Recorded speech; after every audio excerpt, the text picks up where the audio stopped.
आब हमें देखियो सब जे कनी हम दोसर ठाम चल गेल छलहुँ, कनी अवरुद्ध भऽ गेल है, भऽ सकै छै कनी नेट गड़बड़ा जाइ छै, ठनका ठनकै छै तऽ नेटो गड़बड़ा जाइ छै। देखियो या बनि गेलै, देखियो देखा दै छी, एकोटा नहीं टूटलै, किएकि ओकर डंटी पूरा नहीं निकालने छी, सबटा एहिना छै। अब जे नहीं खेथिन तिनका अलग से ओहिमेसँ दालि निकालि कऽ दऽ देबै, जे खेथिन से बड्ड बढ़िआँ।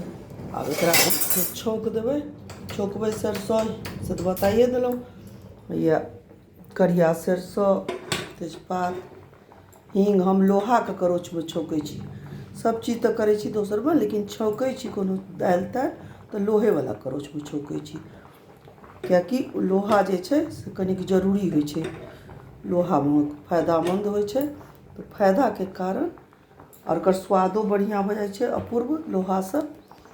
ताहि दुआरे हम एकरा लोहेमे छौंकै छी आ छौंक देबै, तकर बाद आब तैयार भऽ जेतै।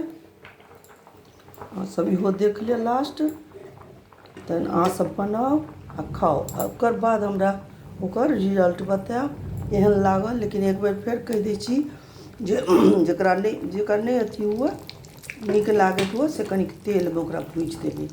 तेलमे भुजलासँ की हैत कि ओ फेरसँ ई भऽ जायत।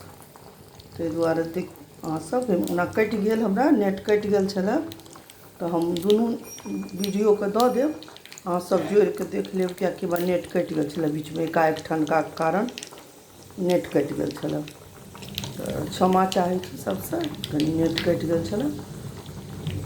फेर मेघ ठनकिए रहल छै, जोर जोरसँ आवाज करै छै, तऽ हम फेर दुआरे पुनः वापस एलहुँ, कनि नेटवर्क आबि गेल फेरसँ। सब देख लिअ, मुश्किल भऽ जाइ छै बनबैके, भऽ गेलै। दालि जे छौंकबै,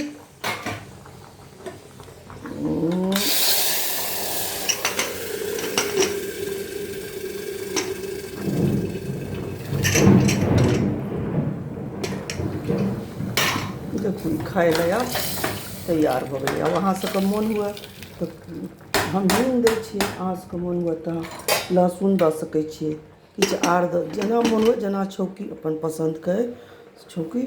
आ हम रखै छी। जय मिथिला, जय मैथिली।